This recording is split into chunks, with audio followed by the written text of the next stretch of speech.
And welcome back to another Pong Plays Asagao Academy. I'm your host, Sensei Pong. 15 minutes later was spent trying to ignore the fact, probably. Shane glared at the sky, then turning to his magical backpack. Ah, crap. I opened the wrong file. I knew something was wrong. Take two.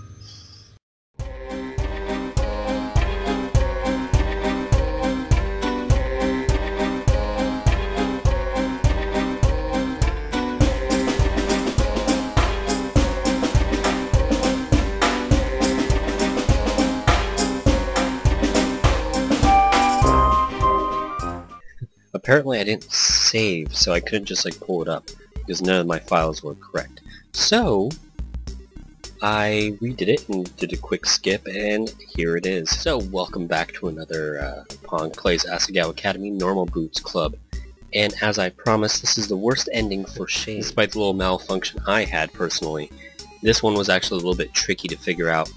And basically, the way you want to do it is follow the best Shane route possible, but not to the T, because I figured out there was one walkthrough that I found that made it too perfect, and for some reason it just wasn't lining up correctly with whatever stats are going on in this, because I want to say there are two factors going on that causes a branching path, and it's the tournament points that are clear, and that's just dependent on what choices you make. The tournament points factors whether or not you're going to win the tournament. And then there's Shane points that factor in whether or not he's going to win the tournament. And with that all said and done, the way to get the worst ending was kind of weird.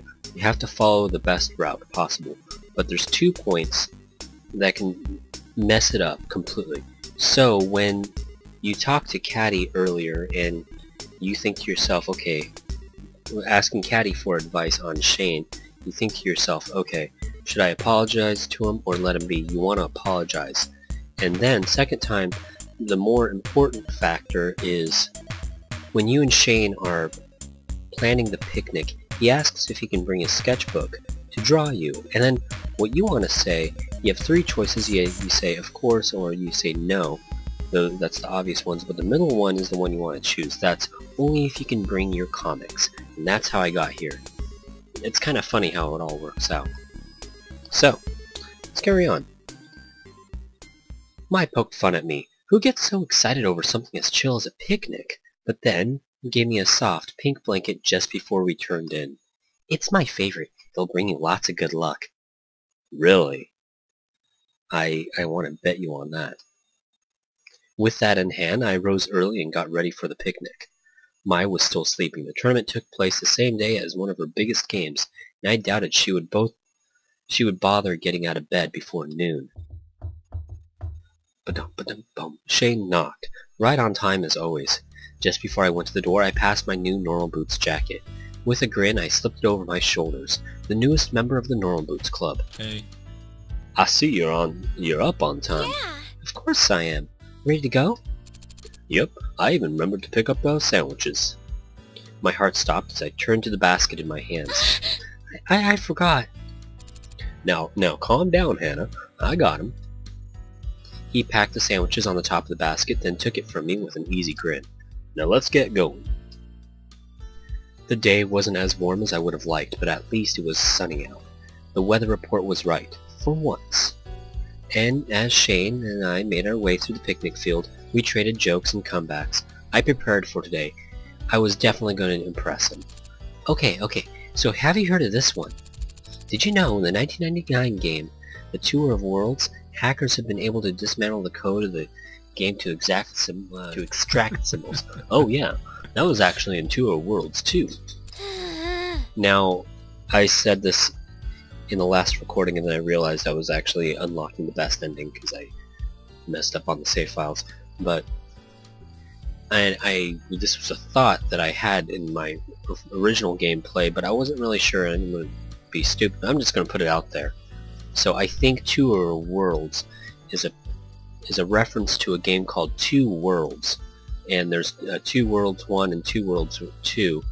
I've never really played them. I know of them. If you want to confirm this point with me down in the comments if you've played Two Worlds, if it is a reference to Two Worlds. Please do.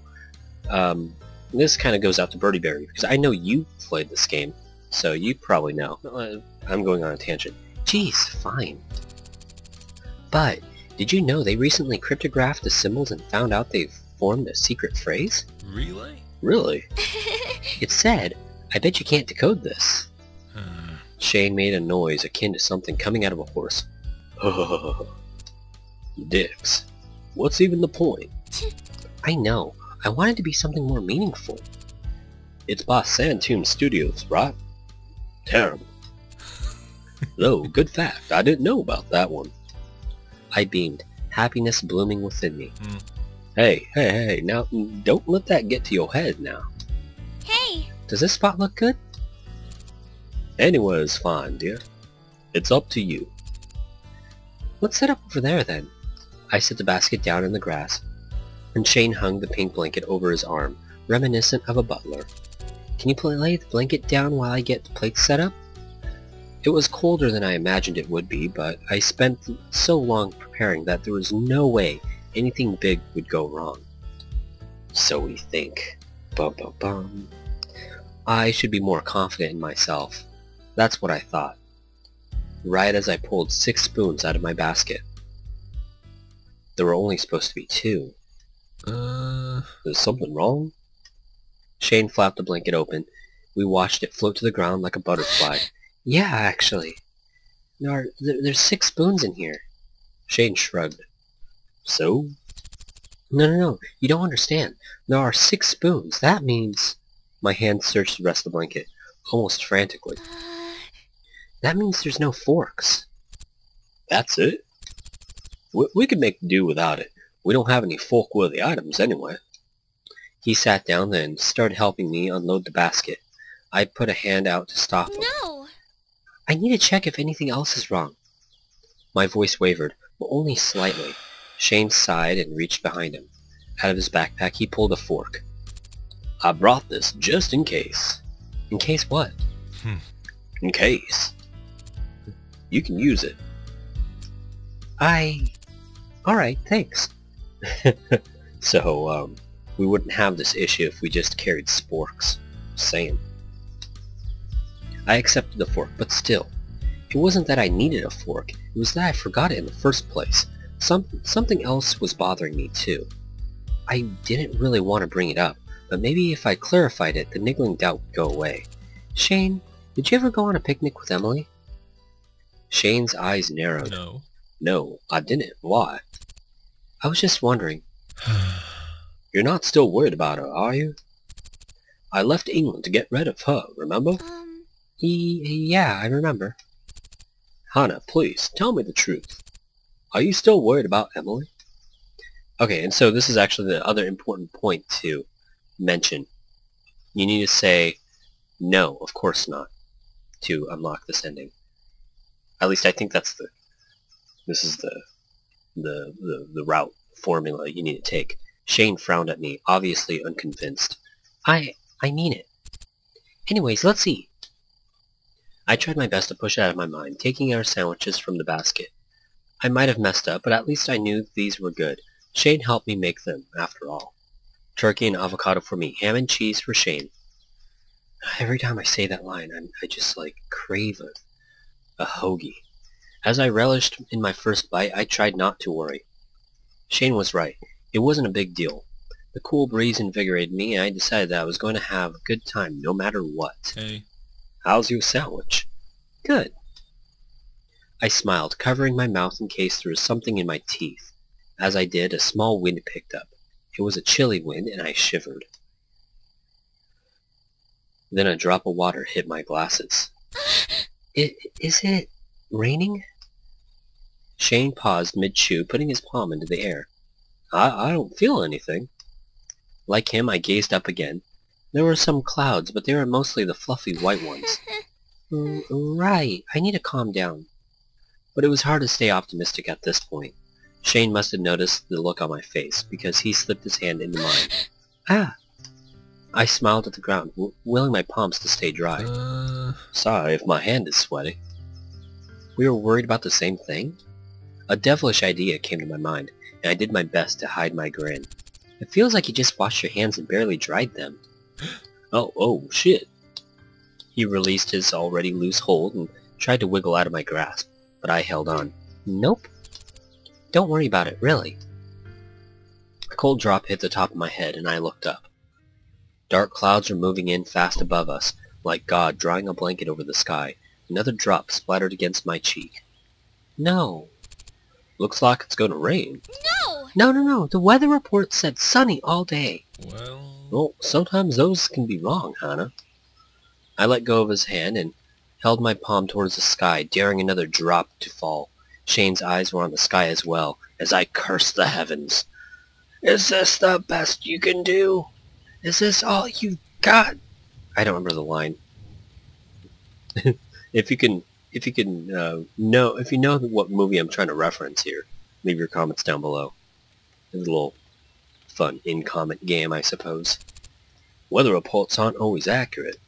The dark clouds pillowed above us, but still I refused to believe it. Actually, maybe that line can be referenced to multiple movies. It's pretty generic. Shane put his hand out again for me to hold. Let's just go back to the dorm. We can have a picnic another day. It's not a big deal. Hey, that's not the problem. I know we can have another picnic any day, and I know I can make more fish sticks and crumpets and... What? Crumpets? You still on about that? I just wanted one thing to go right, Shane. Just one thing. Everything I've tried to do for you, with you, ends up a total mess, or almost killing you.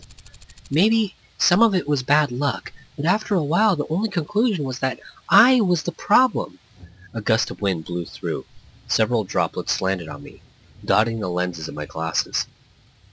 Shane seemed at a loss, and I didn't blame him.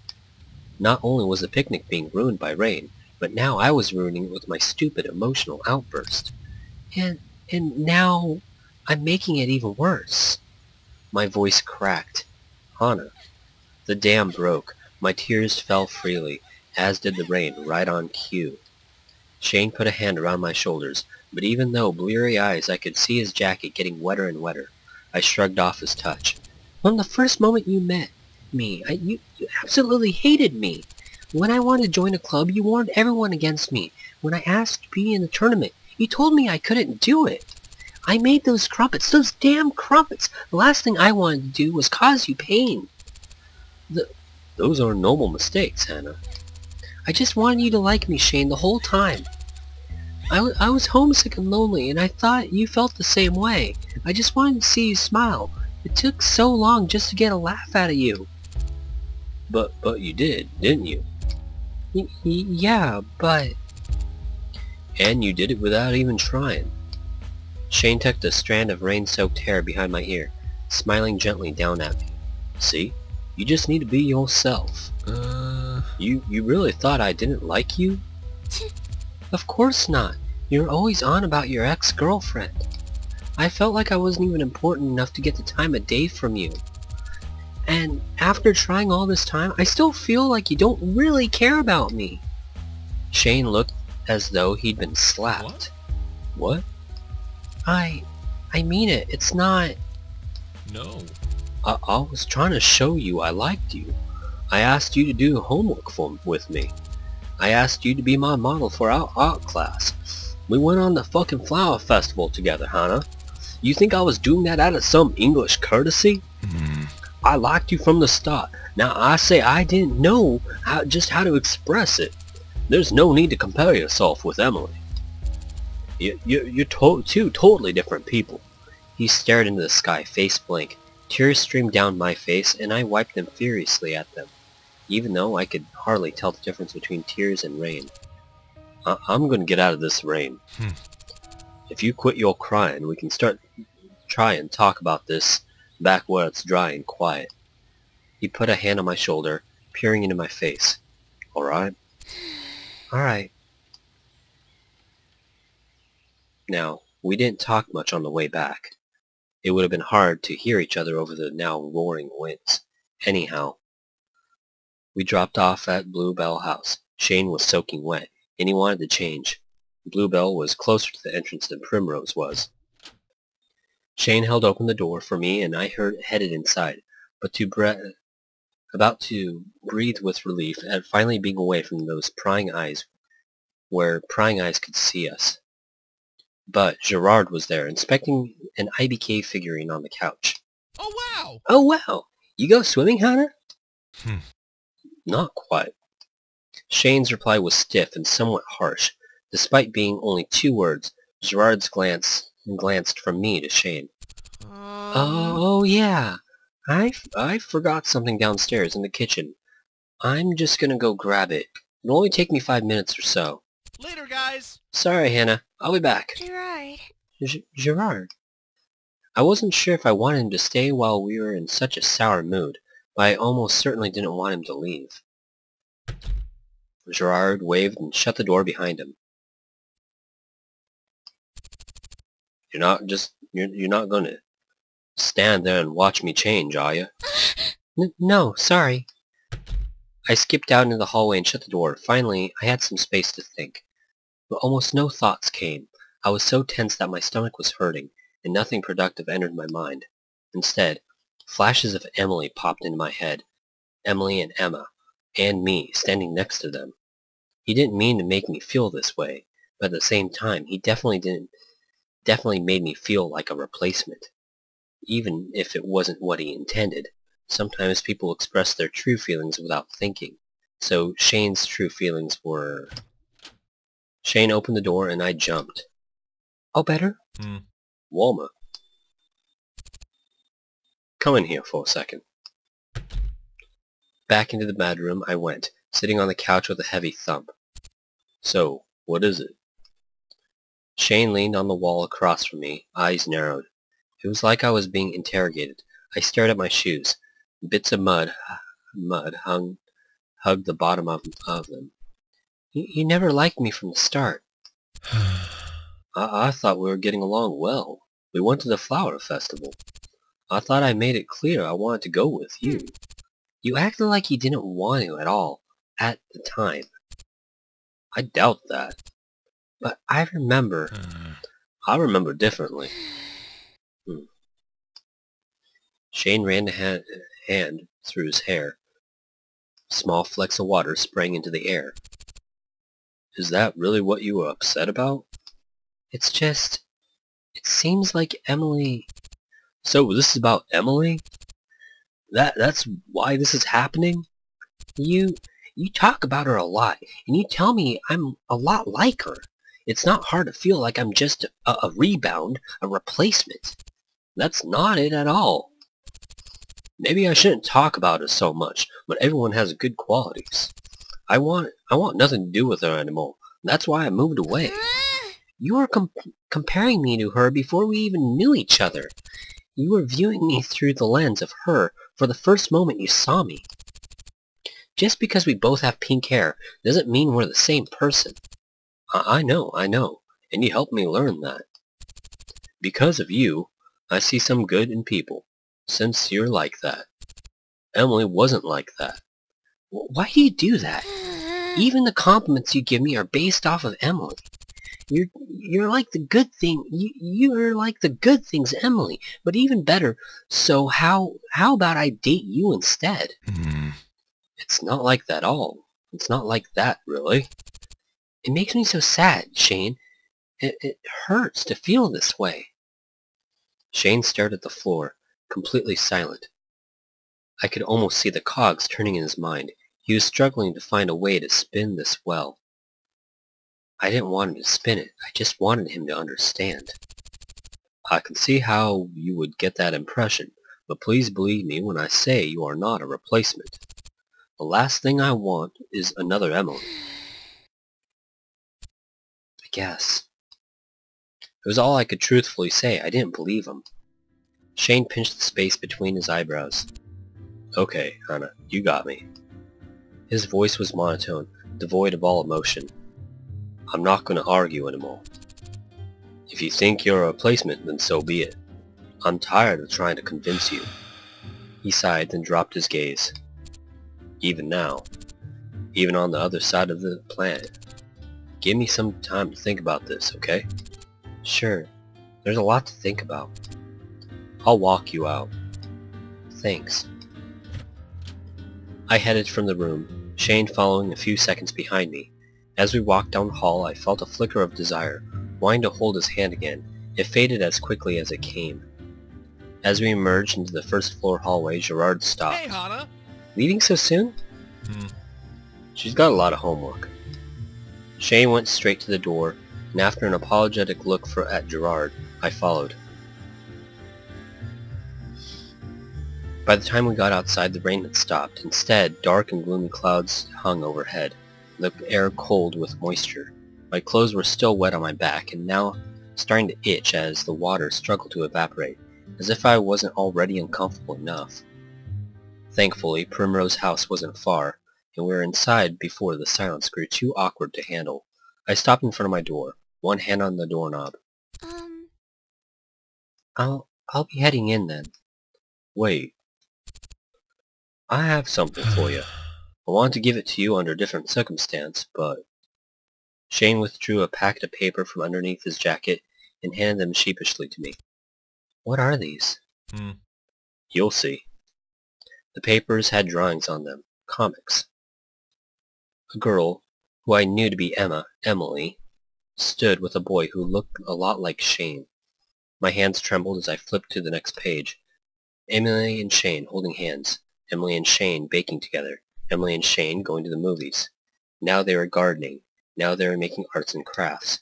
Each page, more cutesy love story than the last. Shane.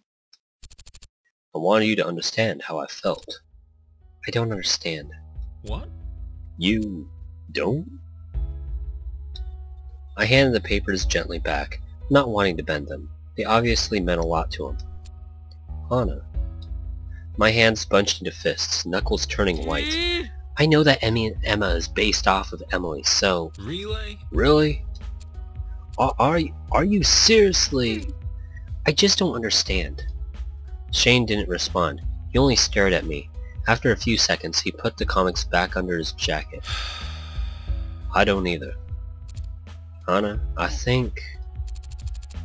we shouldn't see each other. I think it's better if we don't. What? What? But... You were the inspiration, can't you see that?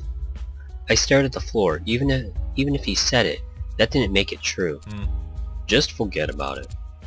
Don't bother coming to practice anymore.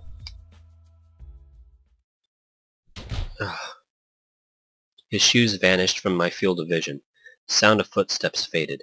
The door at the end of the hall slammed. I stood for a few seconds of the ensuing stillness. Others probably heard that entire exchange. I pulled out my keys. I didn't really feel like seeing Mai right now, but it was better than standing in the hallway trying not to break down. We made eye contact as I opened the door. Hana! Hi, Hana. Oh god, what happened to you? The picnic! Didn't go well. Oh, no. I'm so sorry. It's my fault. It's okay. I think Shane and I are over. What? What? What a jerk! All because of some rain? What a little... Mai... Please. Mai's face softened. I rolled into bed, not even caring that I was getting it wet. Well, I'm here for you, Hana, even if Shane isn't. Hearing her say that just split my wound even further. I know, thank you, May.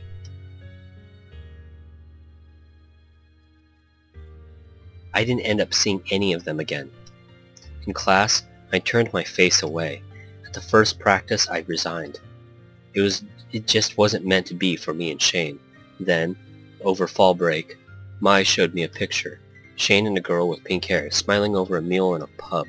It was Emily.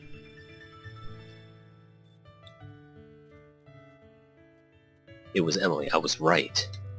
In a weird way, that photo at least gave me some satisfaction. For nights, I laid awake, unable to sleep from the unrepentant question in my mind. What if I was wrong? At least now, I knew I wasn't. Worst end.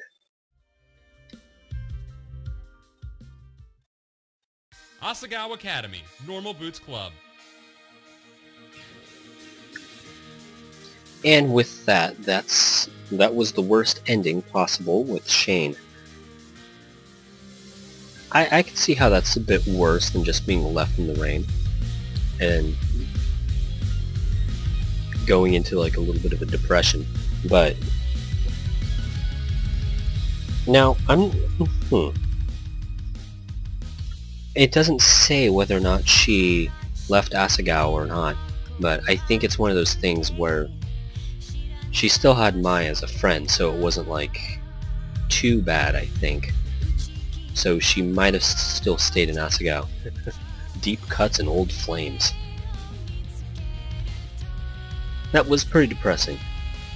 Good times. So stay tuned for more stuff like that, I suppose. And if you haven't started watching it, I have started a Satchbag route. And with that, I will be posting the best and worst endings possible, and the good and the bad and the ugly and what have you.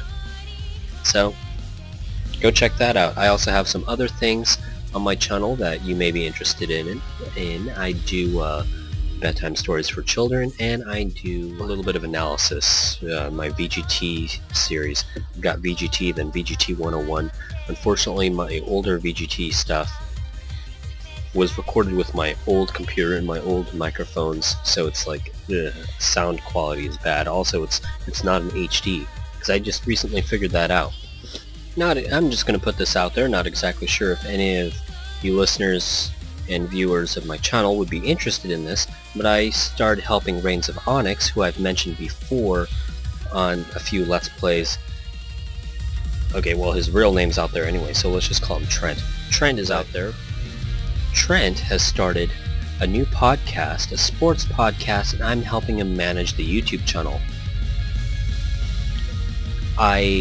We actually have plans together for me to be a special guest here and there for different predictions and stuff. Not saying I'll be any good because I don't really know anything about sports, but if you're into sports, or if you live on the west coast of the United States, it might be something you might be really interested in if you like sports. So, go check it out. I'll leave, okay, at this point there's probably going to be a card or something. So, you can click on that to get to his YouTube channel. I will try to stay as up-to-date as possible with his podcast posts, but if you don't want to be, like, listening to his podcast on YouTube, it is available free on iTunes, and there is also a Libsyn website account that is the main, like, thing for his podcast. But yeah, go check that out. It's fun. Assuming you like listening to podcasts, and assuming that you like sports. I suppose one thing to look forward to on his podcast is baseball is starting up. There's NFL drafts. I think that already passed. I'm not sure. But anywho, I've rambled long enough. Sensei Pong, signing out. Until next time. Like and subscribe.